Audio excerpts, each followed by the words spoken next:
Hello, everyone.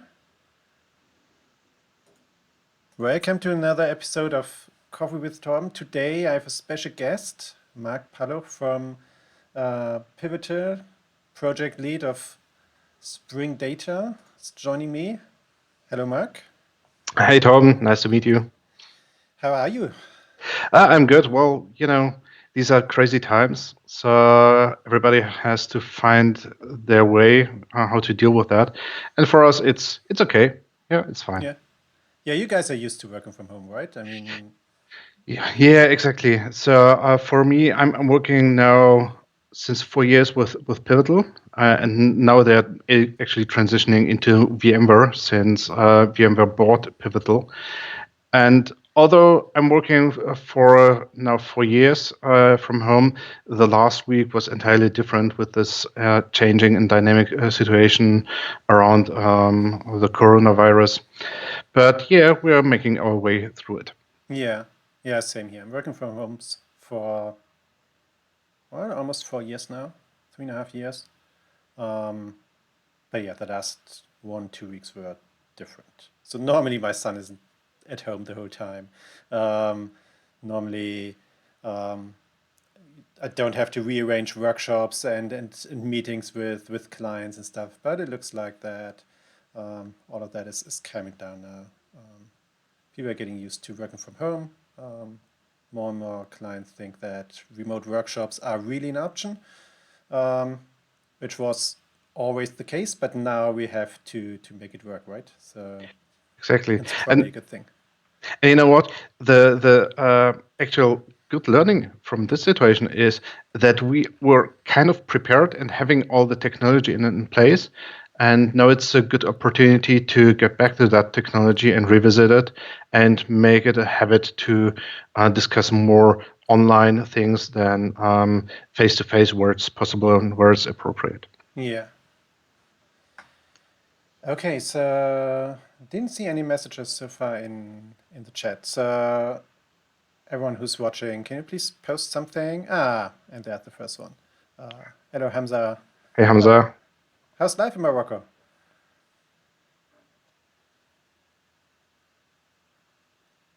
So, Mark, I know that you put quite a lot of effort into R2DBC. Maybe you can tell us a little bit about it. Not everyone might know that project yet, but I think it's really interesting, and it might be the next big thing, right? Yeah, sure. So let me maybe start a step ahead of what RTBC is and give you a bit of context where I'm currently working at.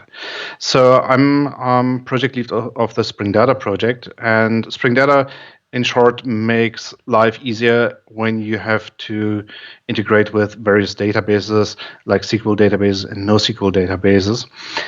And I think it was 3.5 years ago now, where Spring Framework released a version of the framework, version 5.0, that came with support for reactive programming. And back then, by that time, we had already support for a few databases that support reactive drivers, but clearly not all of them. So, what is reactive all about? Well, there are multiple facets how to think about that, but probably the most important ones are that you treat everything as a stream. So you think in data flow oriented ways. That's the first thing. And second thing is we do reactive programming not only because we like to think about data as a stream, but rather in terms of efficiency. So one of the key aspects is that you want to leverage scalability of your system and the resources that you have already built in your system. But the caveat is that most data access APIs are blocking.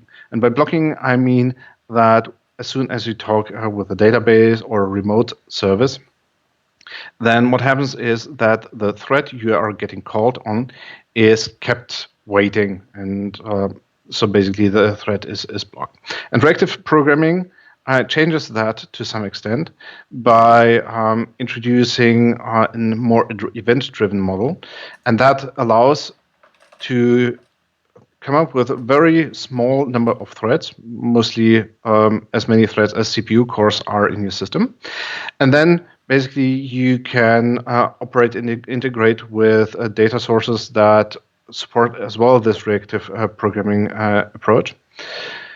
And that's possible for quite a few, so mostly NoSQL databases.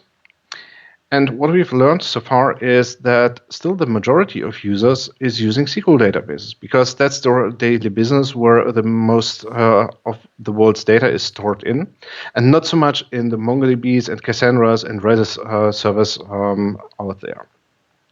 So we're quite often asked, so what about my Postgres and my MySQL database? How can I use those from a reactive application? And for quite a long time, we had to back off and say, sorry, there's no such option to use your Postgres or MySQL database. Or the other option is build your own wrapper around the JDBC driver you have and put it on a thread pool. But that isn't a sustainable approach to come up with. So we decided to investigate what can we do about that. And that was pretty much driven from a Spring perspective because we were the ones who came up with a Webflux support in Spring Framework.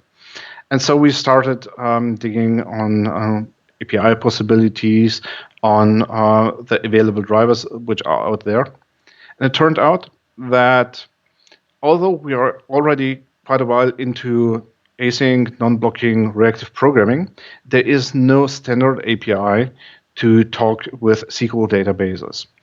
And that was something that worried us because the thing that helped Java and the Java ecosystem to come up with awesome SQL programming libraries that we all love and use in our code was only possible because Java had the idea to create a standard around database access, which was called, or even is called, JDBC.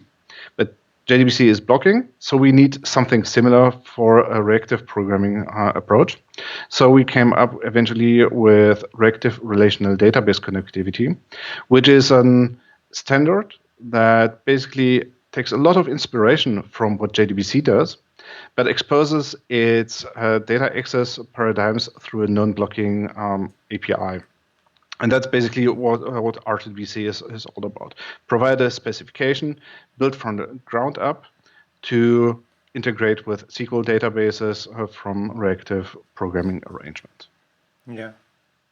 Yeah, and that, as you said, that was missing for quite a while. I mean, it's impossible to build a reactive application without having a reactive data store below that, which basically means relational databases can't be used with or in a reactive data application. Exactly. So one thing that comes up quite often is when you look how microservices or distributed services are marketed, they are always displayed as the stateless thing, right? And this might be true for a couple of services and workloads, but for the majority, as you already mentioned, we have state associated with our application. We need some sort of persistence, and that's exactly the thing that we are trying to solve. And RTBC in the meantime is about 3 years old. So it's still quite a young API and quite a young initiative. But it grew beyond the scope that we initially thought. So initially we thought, okay, let's try to solve a thing from a Spring perspective. But we have realized that a lot of folks have the need to integrate with SQL databases, even when they are not using Spring. So there are lots of Scala users, Kotlin users, standalone applications that use some other type of framework, and they want to benefit from that as well. So RTDC is not a Spring thing, but rather that's a JVM-wide approach without really Spring being involved at all. Yeah. Kuram asked in the chat, what's the current state of the of R2DBC and if there's an ETA for an official release.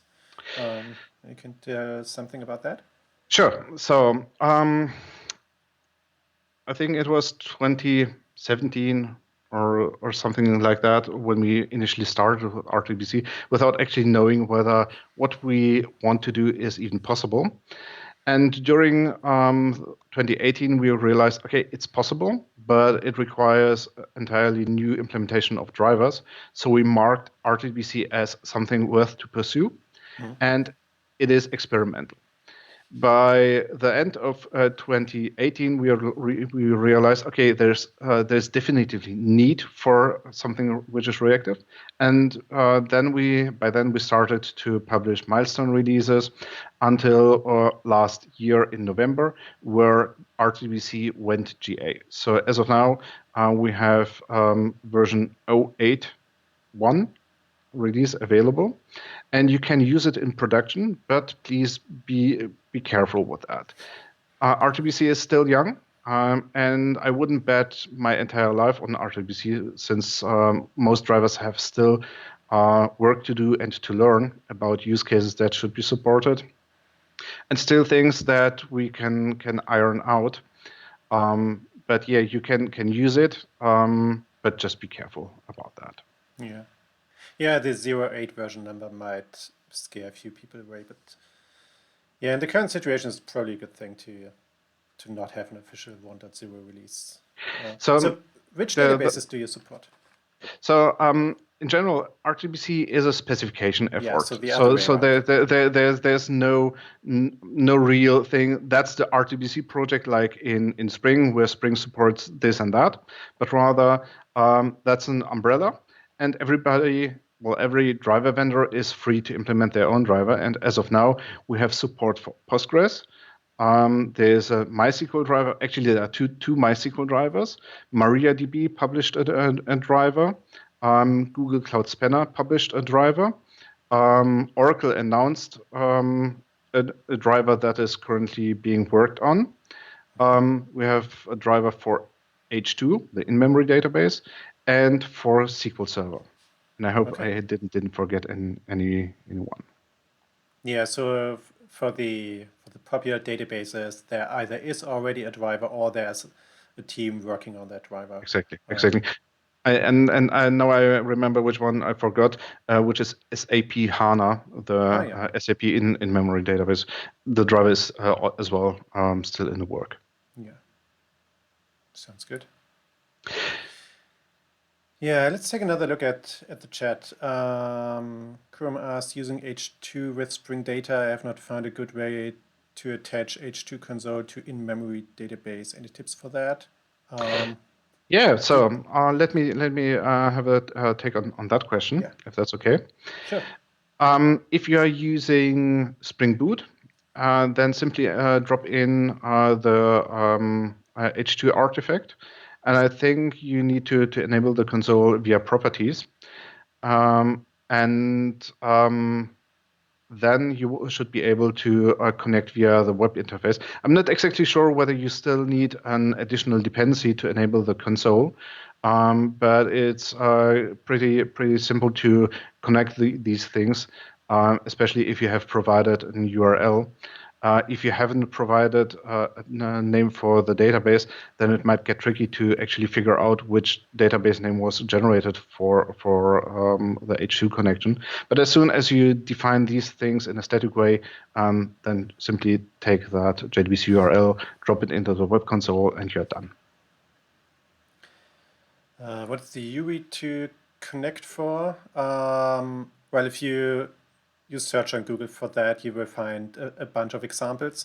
It's much easier to spell them out here on the stream. And Syed asks, should I learn JPA API or Spring JDBC, Spring ORM first? Well, that definitely depends on the kind of Spring Data project you want to use. So if you want to use Spring Data JPA, I would always suggest to learn JPA first, because well, Spring Data JPA builds on top of JPA. And if you want to use Spring Data JDBC, then you don't need to learn about JPA because it uses a different approach. But it's an interesting project, and we will talk about that on, let me check, tomorrow, on Wednesday, with Jens Schauder, the developer behind Spring Data JDBC. Yeah, Mike, what do you think? Learning JPA API, always a good thing, or? So I think it makes a lot of sense to learn about JPA, especially to learn about the things that do not work well with JPA, because JPA, as we all know, has some good use cases, but nowadays it's being used for each and every use case where folks actually learn during the development cycle where it's not intended for. And for everybody who wants to take more control over the SQL statements that can send the model and these kind of things, Spring Data JDBC is for sure a good bet. And as you already mentioned, Jens will be here happy to elaborate on that. Yeah. Yeah, so with JPA, you get a lot of things out of the box, which is the reason why it has become so popular. But I totally agree with you. There are lots of projects out there who should have used a different approach because they are mostly implementing batch operations, or they have really complex query for management dashboards or some other analytical use cases. These are things where you can somehow implement them with JPA, Hibernate, Spring Data JPA, whatever. But the specification and the frameworks were not meant for these use cases. These are not use cases for object relational mappings. And due to that, it doesn't make a lot of sense to use JPA or Spring Data JPA there. Spring Data JDBC gives you more control over the executed SQL statements, and that then might be an option for some of these use cases. Probably also not all of them, but at least some. Exactly. So the thing with like with JPA is, and you will find that as well in Kotlin, in Spring Boot, and even in Lombok, you have this decision to make. Do I want to have full control over everything, or do I want to have convenience? And that's basically this white-black decision that comes up in the first place. And everybody who goes for convenience then suddenly sees, okay, there's a lot of things that are going on under the hood, and this seems like magic in the first place. But what is really is, these tools are meant for a purpose, and you have to learn that stuff in detail if you really want to understand that. Otherwise, you will run into issues over again. Yeah, which especially with a lot of modern modern frameworks and specifications is an issue. If you look at JPA, for example, it's incredibly easy to use. You can copy an annotation from Stack Overflow, put it on your entity attribute, and it seems like it works. But if you deploy it to production, you will recognize where there were some internal details that either were ignored in that answer or that you were just not aware of, which is totally fine. And this thing then breaks in production. So that's something we definitely need to learn to be very careful about. So Kuram had another question. Can you compare various caching options with Spring Data in cloud environments? Any recommendations? Yeah, I think I can take a spike on that. Yeah. So when we are talking about caches, then there are various levels of caches. So one example, when we talk about persistence and JPA, then one could think about the second level cache, which is meant for entities in JPA. There are also other kinds of caches, like application-specific caches with like Spring's at cacheable. And that's performing caching on an entirely different level, more on an application level where you have performed all your validations or sanitizations or prepared even a graph of objects. And that's probably the thing I'm going to focus now, because the second level cache of JPA is a thing on its own. So if you are talking about cloud environments, then likely you are deploying multiple service instances of the same service to some deployment environment. And there it makes sense to consider the requirements. Do you need local caching only? Or do you need a replicated cache or a shared cache instance? And each of these approaches have their pros and cons. See, a local cache is very cheap to get, but it might get inconsistent across instances, depending on what you are doing. A replicated cache has some asynchronicity with its associated because it replicates all the data. And if you can tolerate eventual consistency in your caching solution, then that's probably something that you might take a look on that. For local caches, you have things like cache, caffeine, or even the guava cache. That's local. If you are looking for replicated caches, then again, cache is a good solution, or even in InfiniSpan or Apache Geode. And if you're looking for always consistent caches that are set up in a shared manner, so similar to what a database does for you, then things like Memcache, Redis, and again, Apache Geode are the ways to go. And all of these are supported by Spring itself. I'm not exactly sure about the InfiniSpan one because I didn't have too much touching points on that, but probably asking Stack Overflow or Google might be a good idea for that. Okay. So another question by Ma Kanhung. Does Spring support the Saga pattern? So that is actually something I have no knowledge about at all. So I am not familiar with Saga pattern at all. And from the conversations that we had on our team, there aren't so much things being discussed about that. Yeah. So far, I haven't seen a lot of real support for the Saga pattern. So the general idea there is that you split well, in a monolith, you would have a global transaction that involves multiple external systems. You can't do that in a microservice environment. So you split it into multiple operations with then reverse operations that take back your changes if something failed. And this is a relatively complex approach, and the the technical implementation depends on a lot of things that are available or not available in your environment. So what kind of event or messaging infrastructure do you have in place? How do you handle that? How do you implement your reverse operations and stuff like that? So I know there are a few proprietary frameworks that try to solve these things, but that doesn't seem to be a general solution for that. So the typical approach that I've seen so far and that I've used in projects is to implement these things yourself, in most cases based on Apache Kafka.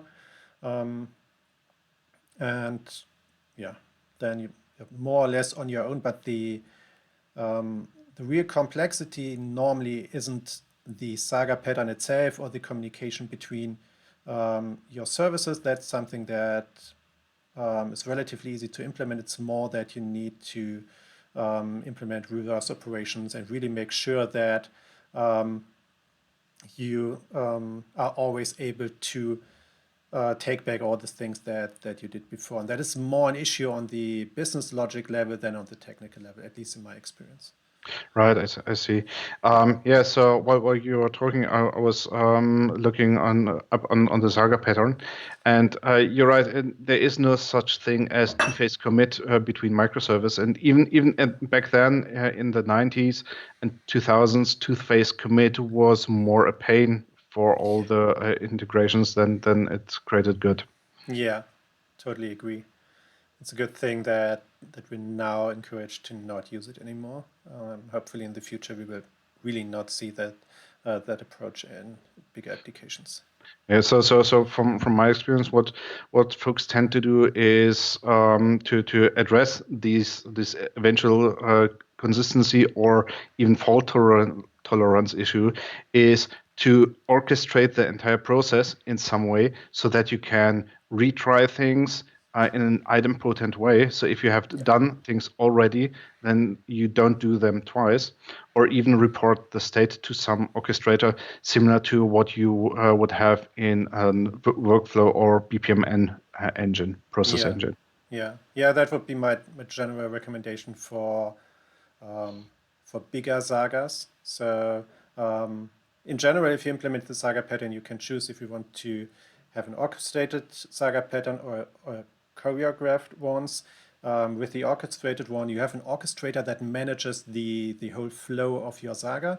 With the choreography-based one, in most cases, you're just sending events, and then you hope that there's another service that handles that, which is incredibly flexible, but which causes severe headaches if your maybe a system gets complex and you need to figure out, in worst case, for a service incident in the middle of the night, what was going on there, why these sagas don't get completed anymore, and yeah, that's the general reason why I would, at least for the more complex ones, always recommend to use the orchestration-based one. Yeah, then we have a question about how to control deadlocks on JPA level. Well, my suggestion would be to avoid pessimistic locking. In general, that would also prevent then the deadlocks on the JPA level. Yeah, so I would say in almost none of the projects that I've worked on over the last several years, we were really happy with pessimistic logging if there was something like that in place. Optimistic logging always provides the better scalability, and you avoid deadlocks because you're not setting any logs. But that means that your write operations might fail and that you need to implement some kind of retry handling. But in most applications, the retry is called the user, because there's someone who has to take a look at the merge operation of these two concurrent updates anyways. And there's a fun one now with bidirectional mappings. When I have two entities with bidirectional mapping and I set the fetch type to lazy, I have to exclude those fields from toString and equals in both classes. Why?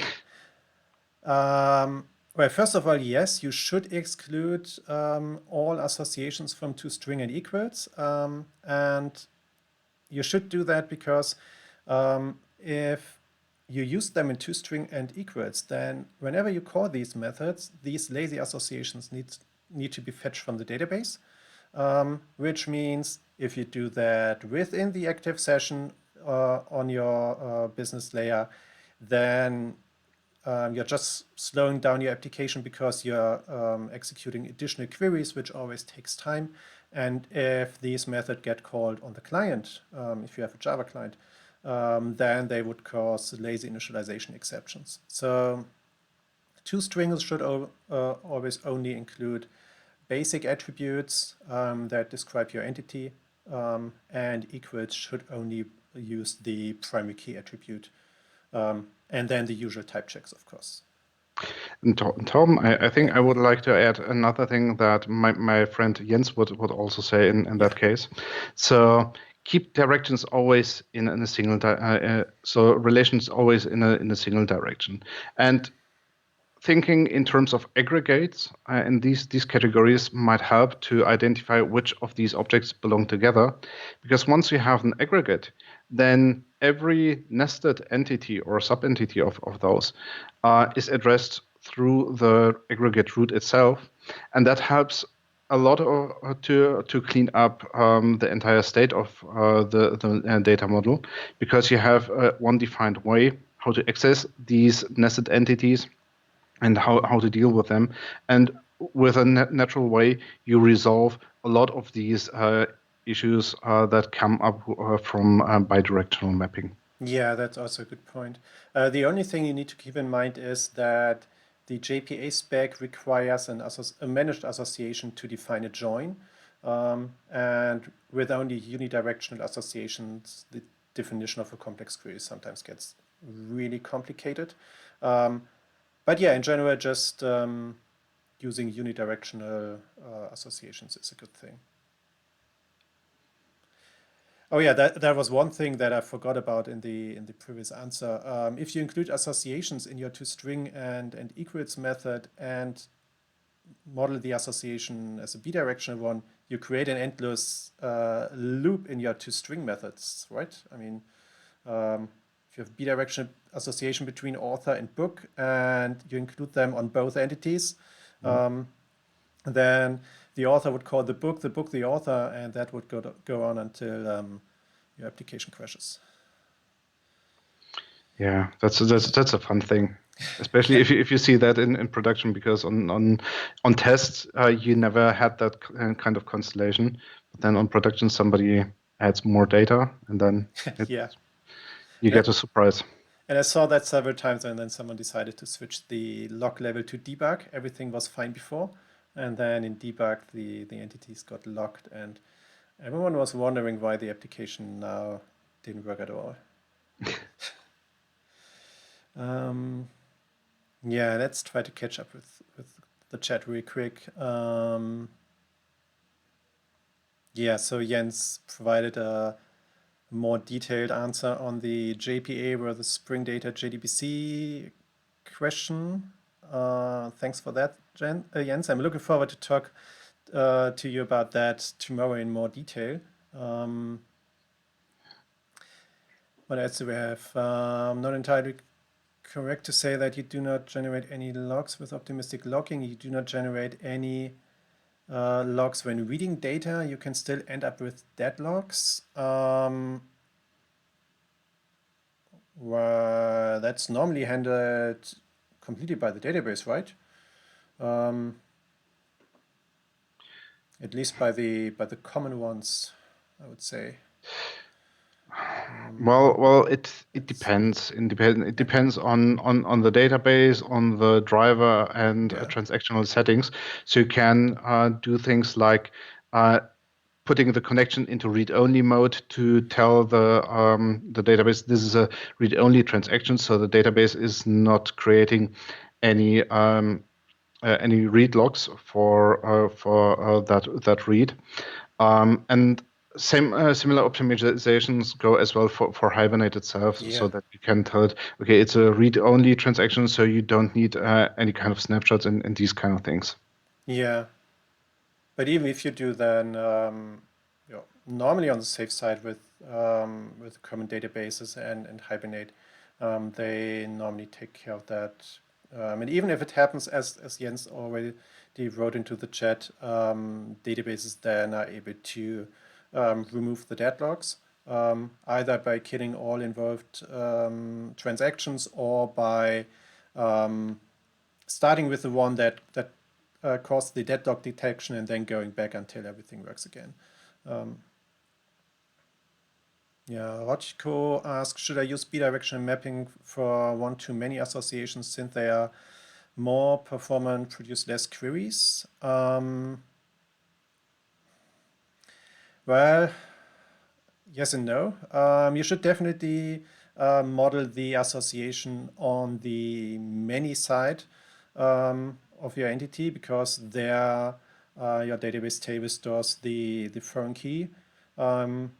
So this side is required. And if you then, well, in general, as Mark said, it's a good idea to model most of your associations unidirectional.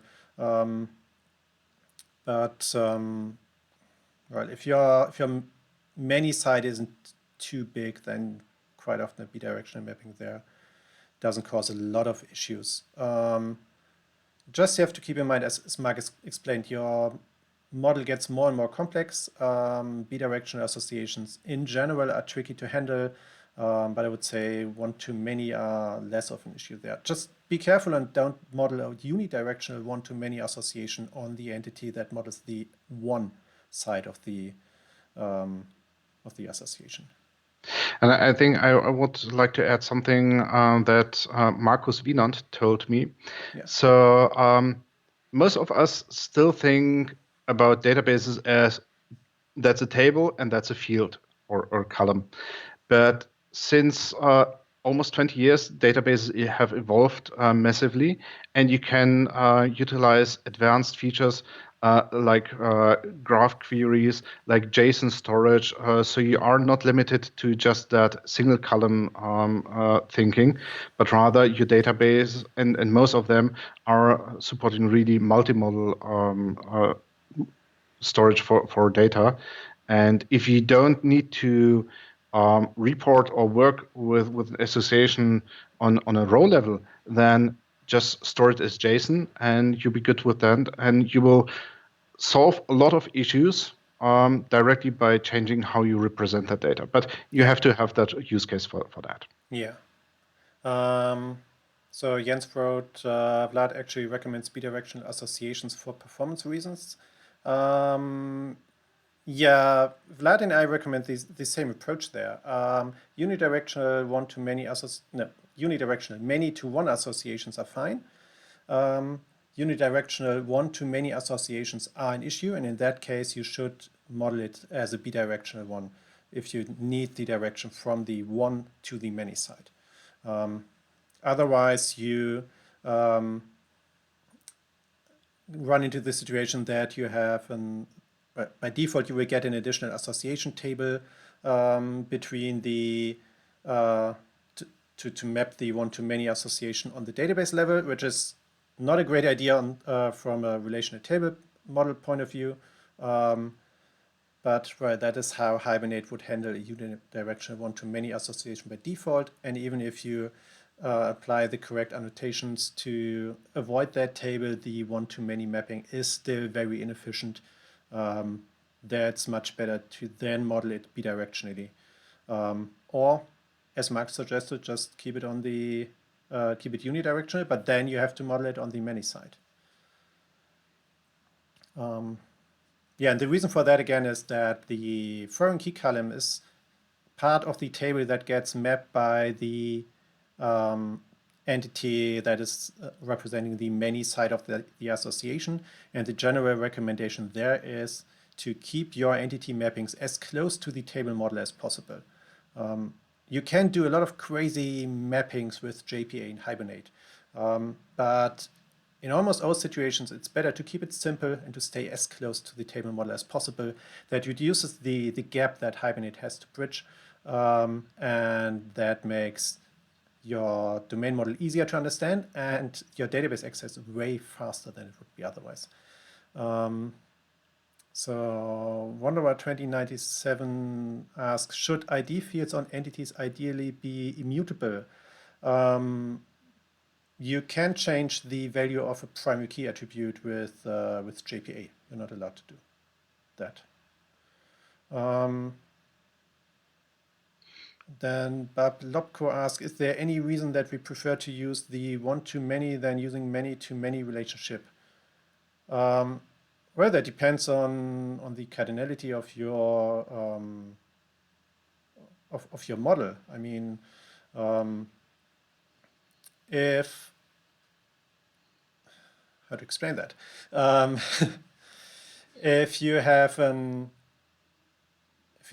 the situation that, yeah, let's say you have books and reviews. A review clearly belongs to one book, but a book can have multiple reviews. In that case, it would be, well, from a model point of view, clearly wrong to model it as a many-to-many association. In a table model, you would have a one-to-many.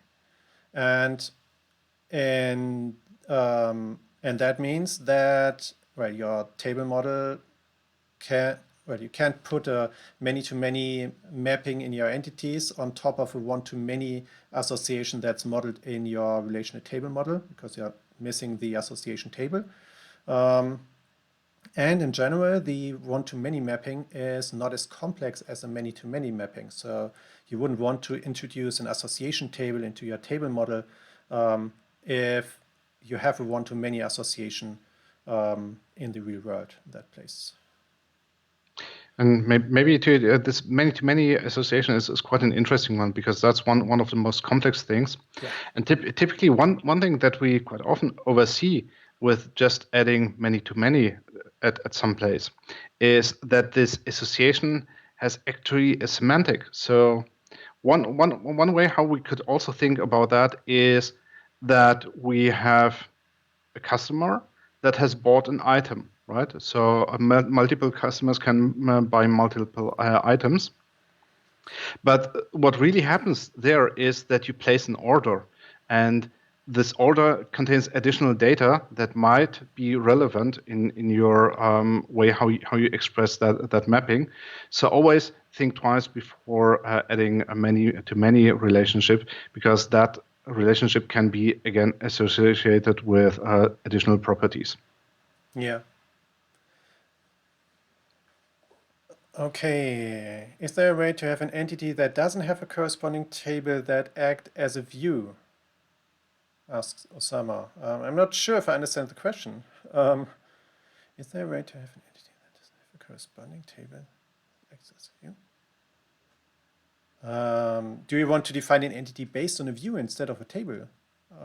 If yes, then yeah, you can do that in the same way as you would model your entity that maps a database table. The only thing you might want to consider is to annotate the entity class with immutable to tell Hibernate that you will not use it for any write operations if your view is read-only. But if you do that, then please don't provide any setter methods on the entity, because Hibernate will not throw an error if you change an immutable entity. It will just ignore it during the dirty checks. Does that answer the question, Osama? But in the meantime, we can take a look at the next one. In microservice architecture, should I include DB image in every microservice, or should I have a separate image for DB and manage connection of every microservice container with it?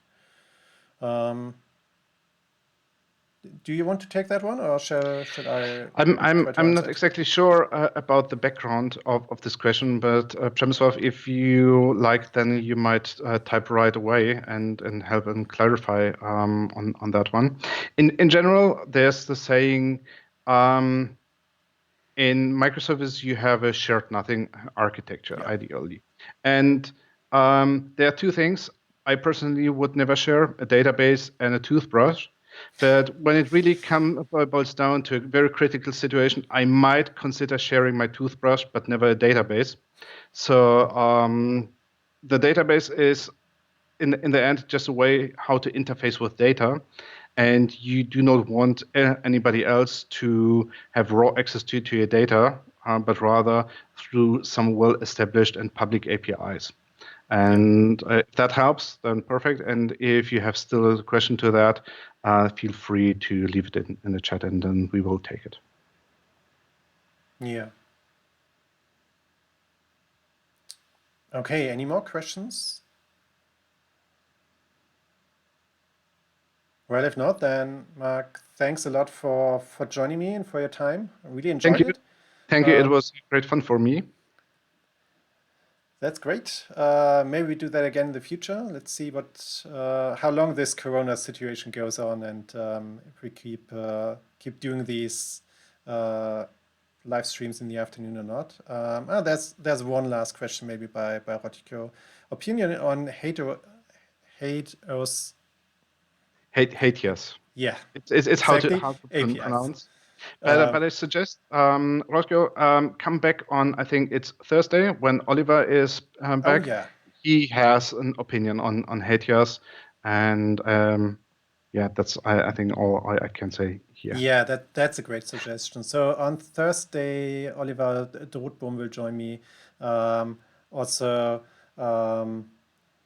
someone working on Spring Data at Pivotal, and yeah, he has put a lot of work and given a lot of talks about HateOS, and he is the perfect guy to answer that question, I would say. Exactly. Okay, So let's wrap it up. Yeah, let's wrap it up.